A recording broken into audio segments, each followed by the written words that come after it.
Bonjour tout le monde, bienvenue sur FTX Radio, le podcast officiel de la section de droit civil de l'Université d'Ottawa. Avant de poursuivre, nous aimerions remercier le cabinet Lavery de Billy, notre commanditaire principal qui nous permet de propulser cette année notre série de balados FTX Radio. Présent dans les principaux centres d'affaires de Montréal, Québec, Trois-Rivières et Sherbrooke, Lavery est la plus importante firme juridique indépendante au Québec. Lavery, c'est la convivialité dans l'excellence. Sans plus attendre, je vous laisse à votre programme principal. Donc, bonjour fauteurs et bienvenue à ce 9e épisode de Fauteurs Radio. Donc, aujourd'hui, on a la chance de recevoir notre invité, Maître Alexandre Durocher, qui est membre du Barreau du Québec depuis 1998 et qui a plus de 25 ans de pratique en tant qu'avocat généraliste, un champ qui est plus ou moins exploré là, pendant nos études. Et qui est aussi alumni de l'Université d'Ottawa, qui a obtenu sa licence en droit civil en 1996. Donc, je ne vais pas mentir, c'est mon papa. Donc, ça me fait plaisir de l'introduire aujourd'hui. Donc, merci de vous joindre à nous. Je vais vous voyer aujourd'hui. Merci. Donc, j'ai une première question pour vous. Juste dire merci de me recevoir. Oui. J'espère pouvoir être à la hauteur des réponses que vous attendez. Donc, premièrement, est-ce que vous pourriez me parler un peu plus de votre parcours, ce que vous avez vu à l'Université d'Ottawa, par où vous êtes passé, différentes branches de droit ou... Moi, je suis un peu une espèce d'accident dans le sens où je suis dirigé vers les sciences humaines un peu sur le tard. J'ai fait mon parcours secondaire avec tout ce qui est cours de sciences, chimie, physique et tout ça. J'ai continué au cégep, j'ai fait mes sciences peu et je me suis inscrit à l'Université de Montréal. Après ma première année, j'ai fait de la biochimie. Alors, après la première année de biochimie, il y a des événements qui sont produits dans ma vie. J'ai perdu ma mère à un jeune âge aussi, puis à ce moment-là, il y a eu une espèce de remise en question. Et finalement, de cette réflexion-là, m'est arrivé le choix d'aller en droit et c'est ce que j'ai fait à cette époque-là. Donc, j'ai bifurqué complètement. J'ai réalisé que les sciences m'intéressaient, mais le droit peut-être encore plus. Donc, en 93, j'ai appliqué, j'ai été admis à l'Université d'Ottawa. Donc, j'ai commencé en 93. Je me suis emmené essentiellement à Ottawa en pensant que j'allais... développer mon bilinguisme parce que je venais de la petite région de Saint-Jérôme dans les Laurentides. Et malheureusement, ça ne s'est pas passé comme ça, mais pas par la faute de personne. Je suis venu à Ottawa avec un ami de mon coin. Donc, en appartement, j'étais avec un Québécois qui parlait français. À l'université, à l'époque, je dirais, les étages ne se mêlaient pas beaucoup, comme là, droit civil. Donc, essentiellement, on passait nos journées avec des Québécois qui faisaient du droit civil, qui parlaient français. Donc, on ne se mêlait pas beaucoup. Je ne sais pas, c'est encore comme ça. Une grande rivalité. Là. Moi aussi, je pensais développer mon anglais, puis finalement, c'est pas du tout le cas. C'est ça. Dans une journée typique, on parle pas vraiment anglais, non. je dirais. Ça, les parties se font toujours à Gatineau aussi. Ouais. Dans le temps, c'était Hall, mais tout ça se faisait de l'autre côté aussi. Rarement à Ottawa, donc les occasions de parler anglais étaient plutôt rares. Donc, moindre, c'est la chose qui m'avait attiré, mais finalement, j'ai quand même passé 3 superbes années à Ottawa. C'est une belle ville. Les institutions autour aussi, c'est pas à négliger. La vie étudiante aussi, j'imagine. Oui, la vie étudiante était un peu limitée. Aujourd'hui, je ne sais pas si c'est encore comme ça, mais à l'époque, c'était vraiment la faculté de droit. Donc, on avait toutes nos choses, là, qu'on était comme un peu autosuffisant. On avait les Law Games, les Med-Law Games. Je ne sais pas si ça existe encore, les Med-Law Games contre la faculté de médecine. Ça existe encore, mais je pense qu'à Ottawa, on connaît moins ça, mais Law Games, ça existe encore. Ouais. Les Law Games, on avait... il y avait pas beaucoup d'associations étudiantes comme vous avez aujourd'hui. Les implications qu'on avait à l'époque, moi, je m'étais impliqué dans le flagrant délit qui était le journal étudiant. J'ai compris qu'il était en voie de disparition. Sinon, mais je pense qu'il a changé de nom. Hein? C'est rendu le doute raisonnable, je pense. C'est ça. Okay. Ouais. C'est ça. Alors, c'est ça, je m'étais impliqué à ce moment-là. Après la première année, puis la dernière année, j'ai été rédacteur en chef dans le temps qu'il y avait encore des publications. Donc, ça a été ma vie à Ottawa, mais ça a été 3 belles années, des bons profs, un beau milieu de vie, un beau souvenir. Est-ce que vous pouvez m'en dire plus, parce que vous êtes un avocat généraliste, donc pouvez-vous m'en dire un peu plus sur votre pratique? Qu'est-ce qu'un avocat généraliste et pourquoi est-ce que vous avez penché vers ce type de pratique et non une spécialisation? Bon. je vais faire la petite mise au point. J'étais généraliste jusqu'à l'année dernière. Après 25 ans comme généraliste, j'ai changé là, de carrière, entre guillemets. Je suis toujours procureur, mais je travaille maintenant à la direction des affaires juridiques du tribunal administratif du logement. Donc, essentiellement, je fais plutôt juste du droit du logement depuis un petit peu plus qu'un an. Mais avant, j'ai fait 25 ans là, comme...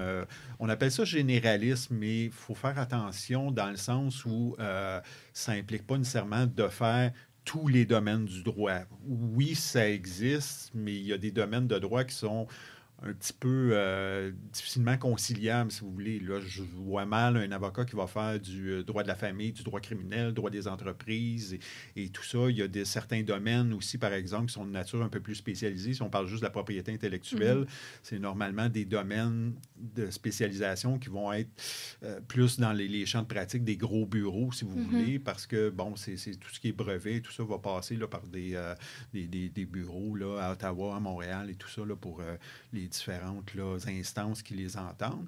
Mais sinon, généraliste, ça va être de regrouper là, certains champs de pratique. C'est certain, puis moi, je pense que la réglementation n'a pas changé là-dessus. Là. Au niveau du code de déontologie des avocats, on ne peut pas nécessairement se prétendre spécialiste non plus. C'est certain que cette qualité-là, si vous voulez, va venir plutôt au fil des années. Un avocat qui va faire pendant 10 ans, par exemple, du droit du travail, va s'occuper surtout de ça, va développer des petites expertises collatérales là-dessus avec sa clientèle, mais normalement, c'est plus l'écoulement du temps qui va faire en sorte qu'on va devenir, en guillemets, spécialisé.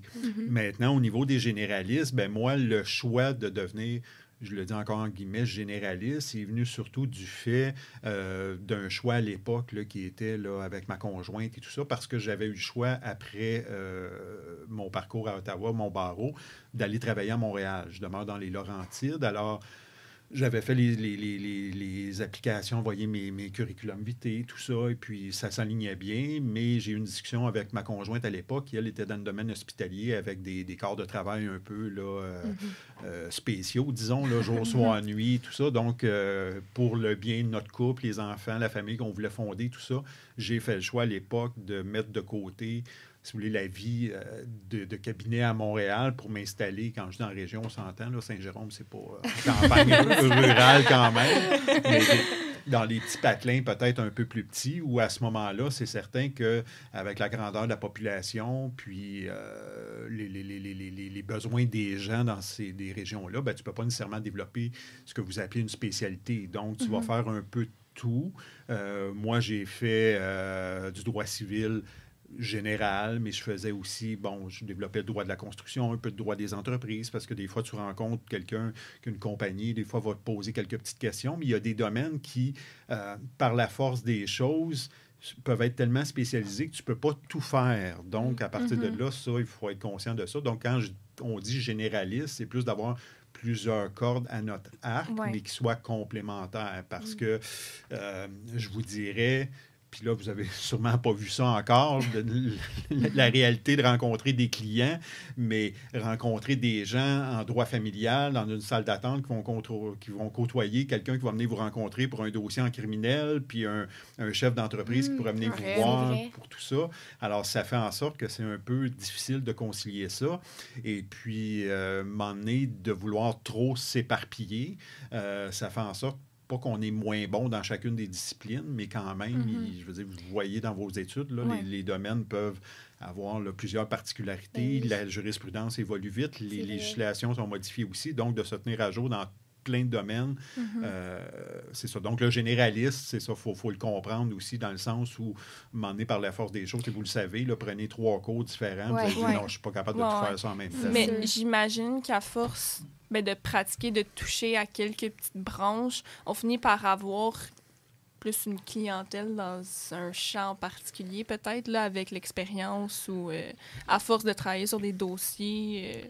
Oui, puis c'est certain que la normalité des choses fait quand on commence, quand on débute son cabinet, on n'est pas en mesure de choisir tout ce qu'on va avoir comme dossier puis comme clientèle non plus. Là. Fait qu'on, en bon français, on prend ce qui passe aussi. C'est certain que c'est à nous de poser nos limites, mais plus le temps passe, plus on développe notre clientèle, plus on développe aussi des qualifications dans certains domaines, des affinités aussi, parce que des fois, en débordant un peu sur des choses qu'on avait moins vues, puis qu'on a comme une espèce de coup de foudre à l'égard de ces matières-là, bien, des fois, on se développe un peu plus. Moi, je l'ai vécu un peu parce que je faisais au départ un peu de tout, puis à un moment donné, je faisais beaucoup là, de droit de la vente, vice caché, greffé la construction. Donc, tous ces volets-là, avec des expertises, des choses comme ça, c'est des domaines de droit où j'ai développé de l'intérêt, là, peut-être plus au fil des années.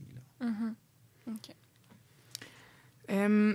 Justement, en lien avec ça, qu'est-ce que vous conseilleriez aux étudiants ou aux jeunes avocats qui voudraient devenir généralistes ou qui voudraient ouvrir leur cabinet? Puis c'est quoi les compétences, les qualités qui pourraient être essentielles pour cette voie-là? Bien, les généralistes, c'est certain que vous avez, vous, de votre côté, puis je me rappelle, j'ai vécu la même chose, moi aussi, là, les 2 premières années à l'université. Bon, on parle de la course au stage et tout ça. L'image qu'on a de l'avocat, c'est dans une tour à Montréal, à Ottawa ou autrement et tout ça. Et je ne dis pas que c'est pas bien, mais c'est l'image qu'on a au départ, puis on n'a pas nécessairement l'autre image de plusieurs avocats, là, je ne connais pas le pourcentage, là, mais des autres avocats qui vont travailler dans des cabinets plus petits, là, des cabinets de moyenne taille, de petite taille, même des gens qui vont faire ça en solo ou à peu près. Donc, c'est certain que le conseil que je donnerais à ce moment-là, c'est d'évaluer ce que vous voulez faire. Il y a des gens qui vont faire le choix d'aller en cabinet, puis après quelques années, quelques mois, ils vont décider de changer de branche parce que ce n'est pas nécessairement ce qu'ils s'imaginaient. Même le droit tout court, des fois, on se fait des idées, puis je vous parlais juste de l'exemple tantôt de la clientèle. À mon époque, à moi, on n'apprenait pas ça. À l'école du barreau, on a quelques cours un peu sur de la déontologie, puis tout ça, puis les mandats, là, mais d'avoir un client en avant de soi, puis de gérer ses attentes en fonction du droit et tout ça, c'est pas quelque chose qu'on nous apprend à l'école. Donc, des fois, le choc peut être un peu plus difficile. Mais sinon, c'est en sortant de l'université, faites les choix que vous voulez en fonction de ce que vous voulez faire. Puis à partir de là, soyez ouverts là, à vous écouter.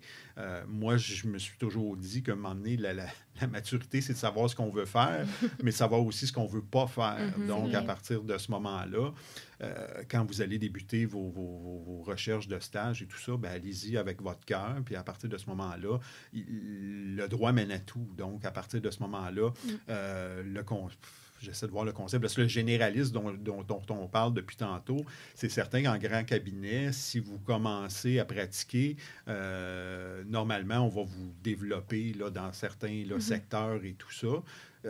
Si vous aimez ça, tant mieux pour vous. Mais normalement, vous allez voir un peu juste de ça aussi. Donc, si vous sortez de l'université, puis vous aviez des cours qui vous intéressaient, puis là, vous n'avez pas un peu fait la hiérarchie de ce que vous aimiez le plus ou non, puis vous vous cantonnez dans un domaine, des fois, peut-être le choc va venir plus tard. Donc, à ce moment-là, gardez l'esprit ouvert avec ce que vous avez. Le généraliste, c'est un peu la beauté de la chose, c'est que cette possibilité-là va venir surtout avec des plus petits cabinets. Donc, je ne dis pas que c'est réconciliable avec une job dans un gros bureau, mais ça va venir plus de petits bureaux. À ce moment-là, on développe une clientèle qui est moins spécifique. Donc, à ce moment-là, on va avoir plusieurs cordes à son arc. On va avoir peut-être quelques avocats au lieu d'avoir des départements entiers qui vont être consacrés, par exemple, au droit du travail ou à autrement. Donc, à ce moment-là, c'est là que vous allez là, pouvoir développer. Mais être généraliste, je ne dis pas qu'on choisit de l'être, mais ça va surtout avec le genre de pratique ou d'études qu'on va s'ouvrir, entre guillemets, là. OK. Bien, justement, vous l'avez mentionné un peu plus tôt que vous avez travaillé en petit cabinet là, à Saint-Jérôme. Est-ce que, selon vous, c'est quoi les avantages là, d'être travailleur autonome puis de gérer justement son propre cabinet, là? Bien, c'est certain que c'est un peu, là, peut-être un petit peu loin de vos aspirations à l'âge que vous avez. Puis je dis pas ça de manière condescendante, mais quand l'université se termine, quand on finit notre barreau, tout ça, la vie d'adulte, entre guillemets, nous arrive là, relativement rapidement à la figure. Puis à partir de là, bien, il y a des choix aussi là, qui viennent un peu s'imposer. Là. Donc, le travailleur autonome, l'avocat qui a son étude à lui, moi, mes avantages personnels, puis je l'ai un peu abordé tantôt, c'était au niveau de la vie familiale. Si je décidais d'aller dans un grand bureau, bon, à l'époque, il y avait, puis là toujours aussi, il y avait la question du voyagement, juste pour se rendre là, dans la partie de ma région, c'était du temps. Les avocats dans des gros bureaux, on ne se le cachera pas, c'est des jobs qui sont exigeants en termes de temps. On parle du temps comme avocat, mais normalement, ça vient aussi avec l'implication dans toutes les activités de réseautage, d'organisation. Beaucoup d'heures. Beaucoup d'heures. Donc, à ce moment-là, c'est un choix qu'on doit respecter, mais dépendamment de vous, vos choix personnels, comme moi, c'est la vie de famille qui rentre en ligne de compte. Je ne dis pas que les avocats de grands bureaux ne peuvent pas avoir de famille, mais je dis pour moi, ça a été un choix pour pouvoir concilier tout ça parce que en étant à ton compte, en étant avocat un peu généraliste, ben on peut aménager un peu plus son horaire. On n'a pas un patron qui nous l'impose et tout ça. Donc, c'est certain que ça amène une flexibilité.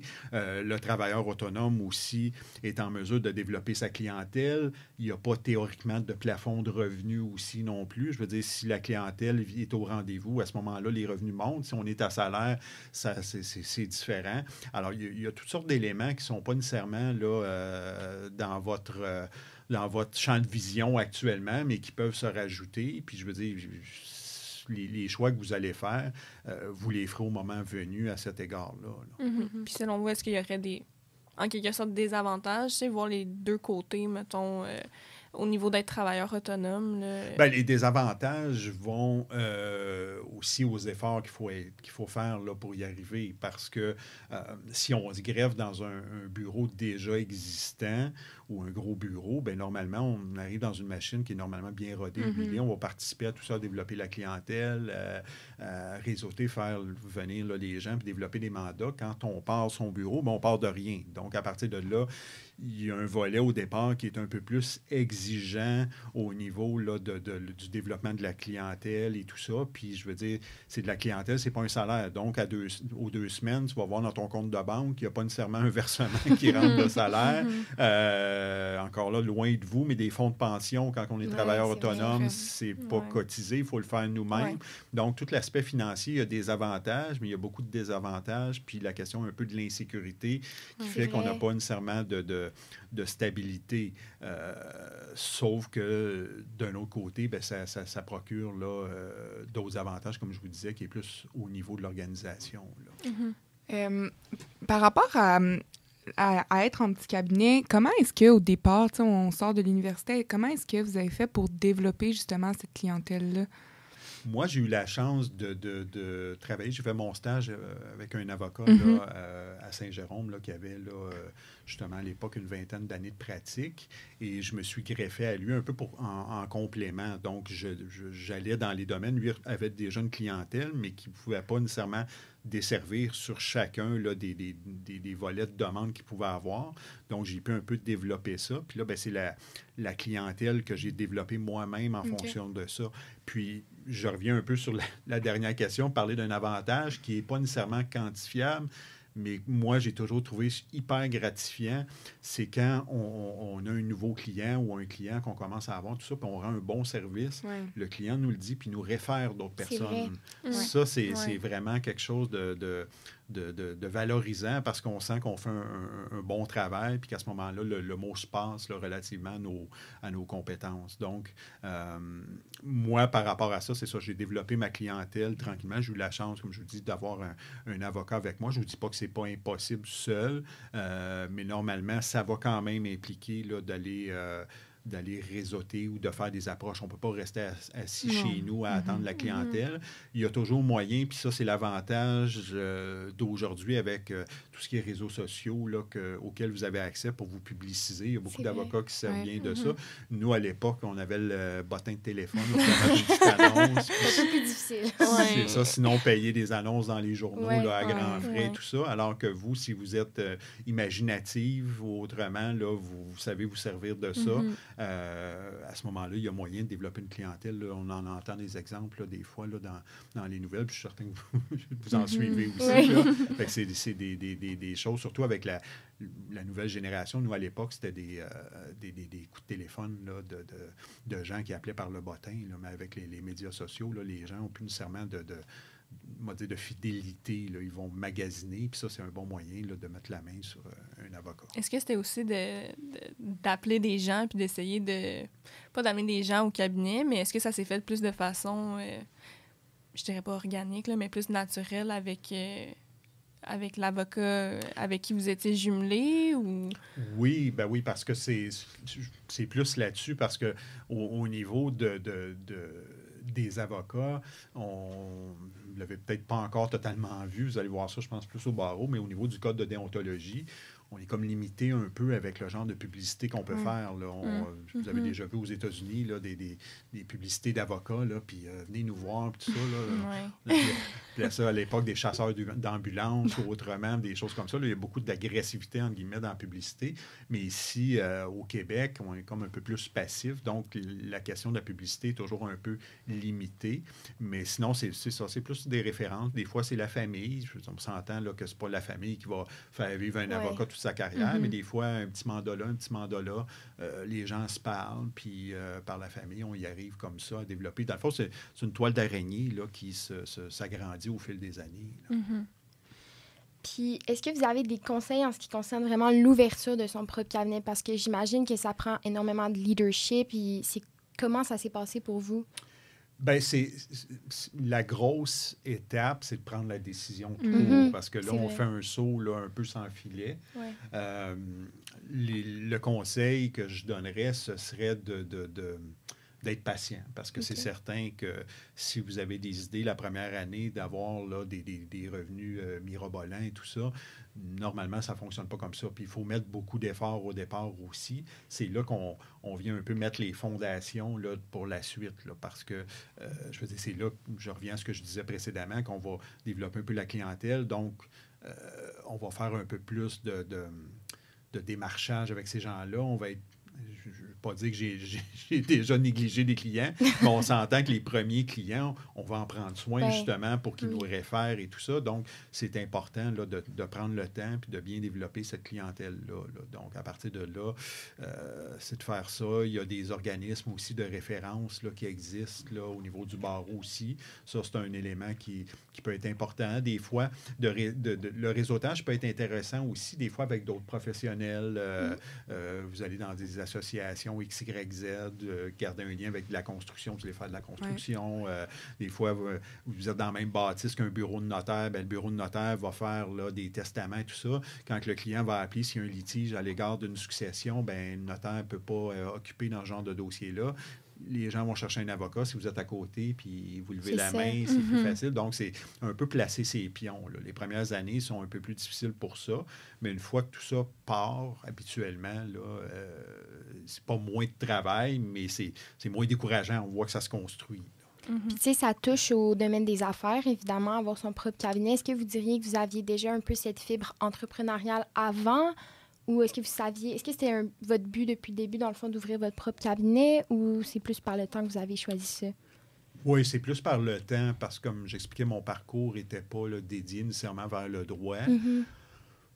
La fibre entrepreneuriale, je pense pas que je l'ai totalement eue, puis jusqu'à la fin d'ailleurs. Là, je pense pas que j'ai le côté business extrême et tout ça qu'on peut s'attendre, mais c'est certain qu'il faut l'avoir là, de toute façon, parce que, je veux dire, à un moment donné, il y a c'est toujours l'équilibre un peu de l'offre et la demande. Si vous mettez un taux horaire qui ne tient pas compte de vos frais, de ce que ça vous coûte votre pratique, vous attirez beaucoup de clients, puis vous faites pas vos frais à la fin, c'est pas bien le mieux non plus. Vous allez avoir beaucoup de travail pour pas beaucoup de revenus, puis à ce moment-là, vous ne serez pas nécessairement content, vous allez vous épuiser.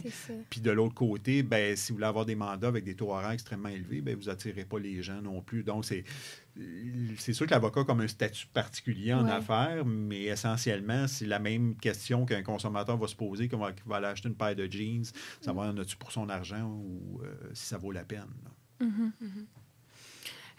Puis justement, par rapport au fait d'ouvrir son cabinet, c'est sûr que ça demande plusieurs implications. Puis la question qu'on se pose souvent, je pense, c'est la conciliation avec un équilibre de vie. On en a parlé un petit peu, là, que c'était peut-être le fait d'avoir une famille, ça avait pondéré dans votre intérêt pour ouvrir un cabinet. Mais comment est-ce qu'on fait pour maintenir un équilibre de vie entre les responsabilités professionnelles puis la vie personnelle? Est-ce que vous avez appliqué des conseils ou des trucs au cours de votre carrière? Bien,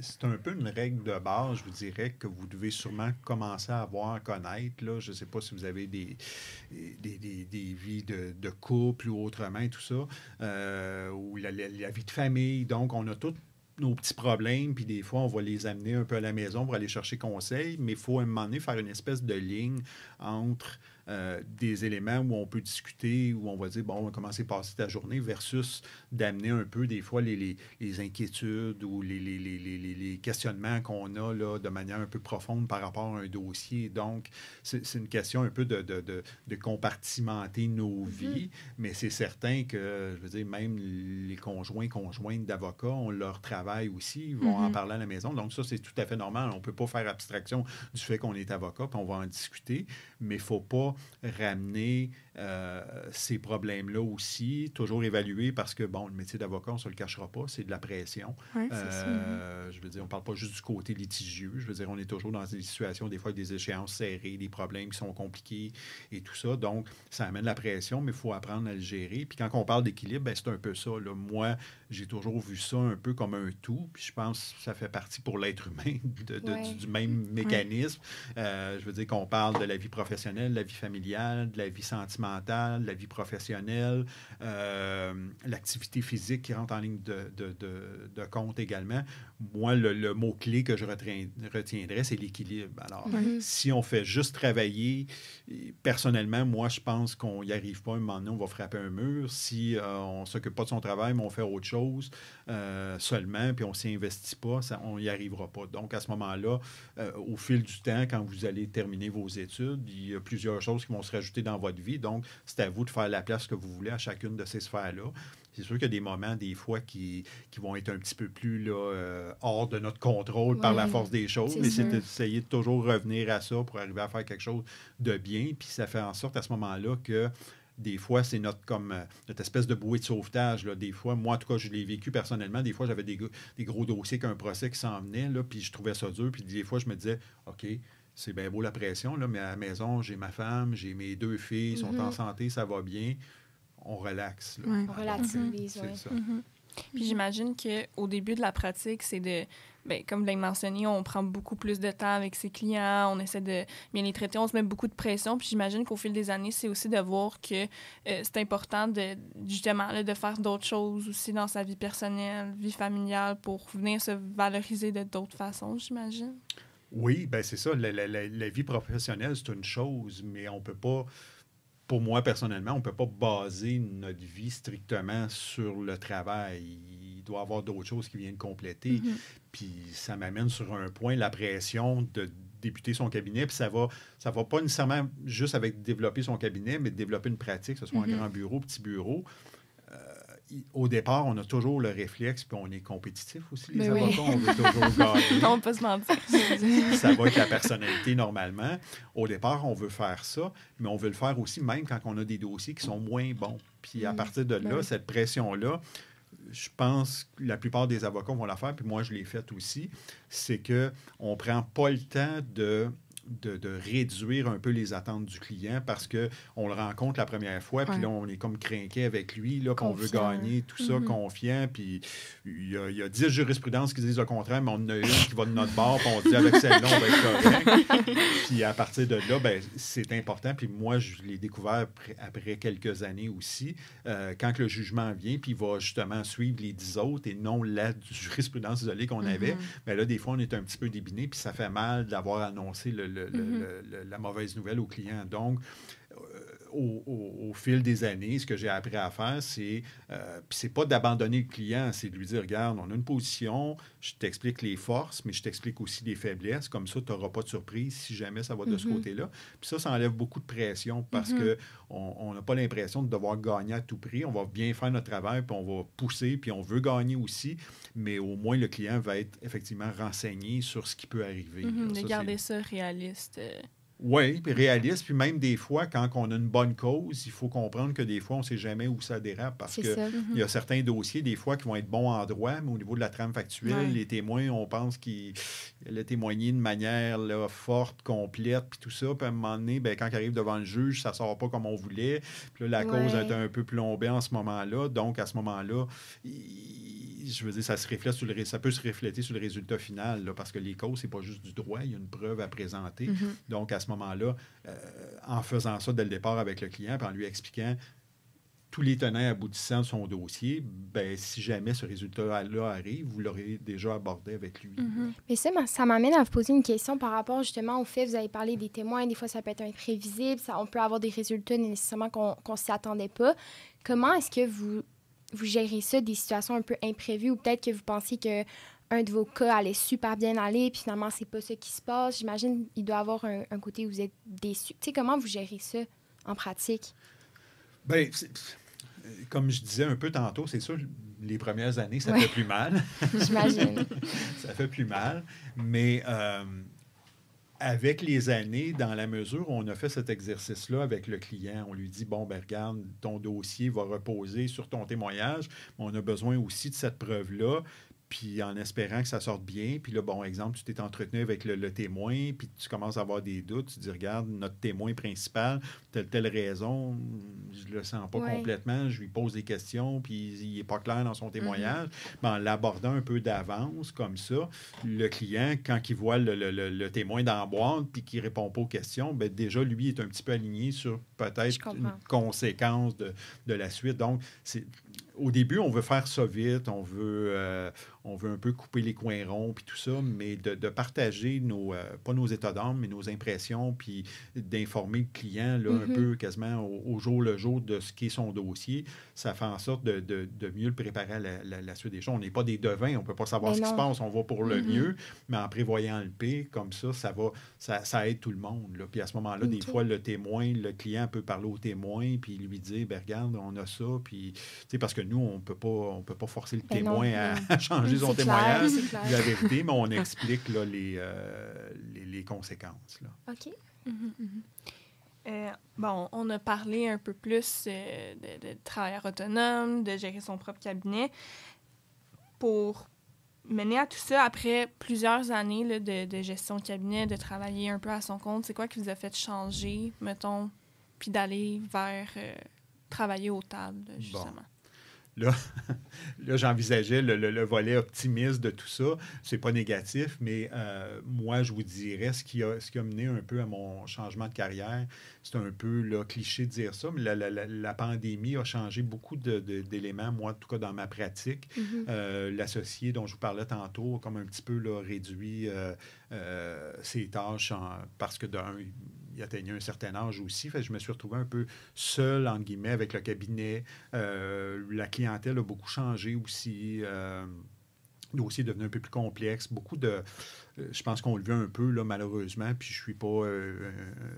je suis juste un avocat, je ne suis pas un sociologue non plus, mais le climat actuel fait en sorte que les dossiers devenaient difficiles, beaucoup de colère dans les dossiers litigieux et tout ça. Puis autant j'avais fait le choix au départ pour la famille d'aller dans ma petite pratique et tout ça de ma région, que plus tard, je me suis dit, bon, les enfants sont placés aux études et tout ça, il n'y a plus d'activité, de choses comme ça, ma conjointe, la vie professionnelle va bien aussi. Je dirais pas que j'ai pensé à moi, là, ce serait égoïste de dire ça, mais là, j'ai comme l'horizon s'est un peu plus ouvert, puis en fonction de tout ça, j'ai fait le choix à ce moment-là, il y a 1 an et demi, là, de changer de branche, là, parce que, bon, je parlais de la pression, le litige, je ne ferai pas de cachette, puis je ne veux pas vous décourager, ça use, OK? Après 25 ans, c'est beaucoup, puis je veux dire, même, je parle pas de juste mon époque, je parle de vieux avocats à qui je parlais à Saint-Jérôme, qui, à un moment donné, après quelques années, n'en faisaient plus, donnaient ça aux plus jeunes et tout ça. Donc, j'étais rendu un peu là dans mon choix de carrière. La question de la gestion, c'est le fun. Il y a beaucoup d'avantages, à un moment donné, de courir après ses clients. Là, le changement d'avoir une espèce de stabilité vient aussi en ligne de compte de mon côté à moi. Là. Mais ça vient un peu ce que je vous disais d'entrée de jeu. Là. Moi, j'ai fait ce choix-là à presque 50 ans de changer. Je ne vais pas changer de carrière, je suis toujours avocat, là, mais de changer là, de champ de pratique ou de travail, entre guillemets. Vous pouvez le faire n'importe quand. Là. Donc, c'est important de vous écouter. Donc, peu importe les choix que vous allez faire après, vous pouvez être bien content d'avoir obtenu la job, mais si jamais vous n'êtes pas heureux dans cette job-là, c'est pas la fin du monde. C'est faisable de changer. Puis, c'est toujours, je parlais de l'équilibre, puis je veux dire, il faut comprendre aussi que n'importe quel travail, n'importe quelle situation a toujours des avantages, des désavantages. Moi, en tout cas, avec les années, j'ai appris qu'il n'y avait pas de job parfait. Alors, à partir de ce moment-là, il y a des avantages sur une job qu'on n'aura pas sur l'autre et vice-versa. Donc, à ce moment-là, selon ce que vous voulez, vous déciderez où vous voulez aller. Là. Et je terminerai en vous posant si vous avez des conseils à donner pour les juristes de demain. Les juristes de demain. Les jeunes. Bien, au niveau du droit et tout ça, je veux dire, les lois restent les mêmes. On vous donne des outils à la faculté, au barreau et tout ça pour travailler. Donc, à partir de là, on pense que l'université va nous donner les connaissances dans un milieu bien, bien précis, qu'aller faire 3 cours de droit civil, on va tout savoir. Alors, la réponse, c'est non. C'est vraiment les années. C'est pour ça, tantôt, je parlais de spécialisation, que c'est pas quelque chose sur lequel on accroche. C'est vraiment les années. Puis, je veux dire, vous allez sortir de l'université, vous allez avoir votre premier dossier, puis vous allez quasiment vous dire, Seigneur, je pensais que je connaissais ça, que je connais pas ça, parce que vous allez avoir un cas de principe sur votre bureau, puis vous allez lire un peu la jurisprudence, puis vous allez dire, oh, ça va à droite, ça va à gauche et tout ça. C'est la beauté du droit, c'est que c'est pas une science exacte non plus. Donc, par rapport à ça, je veux dire, vous allez faire face là, aux mêmes défis que j'ai pu avoir dans mon temps.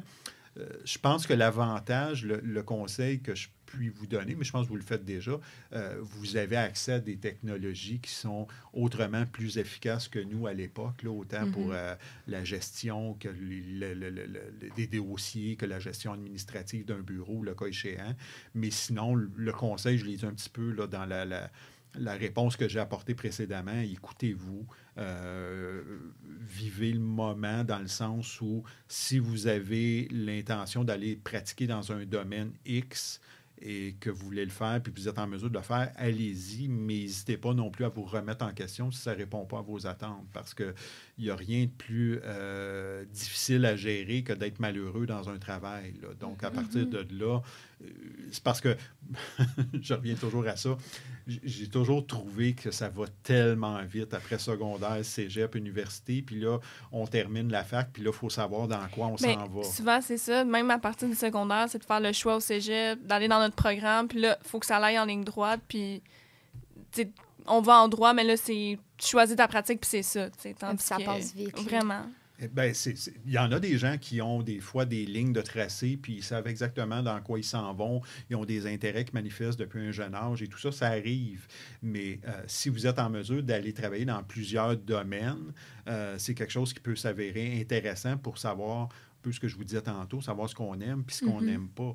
Parce que à partir de ce moment-là, si vous faites le choix de travailler dans un domaine, moi, si je développe ma clientèle dans un domaine X, puis qu'après 5 ans, je veux réorienter ma carrière, ça va être un petit peu plus difficile parce que ma clientèle va être attitrée à ce domaine-là, puis d'en développer un autre. Théoriquement, je pourrais aller faire du droit criminel demain, mais je ne serai pas à jour, je n'ai pas de clientèle, rien de ça. Donc, l'avocat, c'est ça la beauté de la chose, on n'a pas de spécialisation d'attitré à notre permis de pratique. Donc, à ce moment-là, on peut faire tout ce qu'on veut. Mais faire tout ce qu'on veut va avec les intérêts aussi qu'on a puis les qualifications qu'on peut développer. Donc, écoutez-vous, puis n'ayez pas peur là, d'aller expérimenter parce que c'est tellement vaste qu'on ne peut pas penser se limiter là, à des champs de pratique bien définis. Le droit mène à tout. Oui, C'est ce qu'on va retenir. Ben, c'est ce qu'on me disait, moi, il y a 30 ans. C'est vrai. Je veux dire, pensez juste 2 secondes à n'importe quelle situation, il y a toujours une implication juridique reliée C'est vrai. tout C'est ça. vrai. Ouais. Donc, ça fait le tour de nos questions aujourd'hui. Merci, Merci Maître beaucoup. Durocher. Je pense que ça nous a fait explorer un peu plus là, un champ de pratique pas très, très exploré à la faculté. Donc, merci encore. Merci de m'avoir reçu. Je vous souhaite bonne chance à tous et à toutes. Ça va bien aller. Ça va bien aller. Parfait. Merci. Merci. Merci.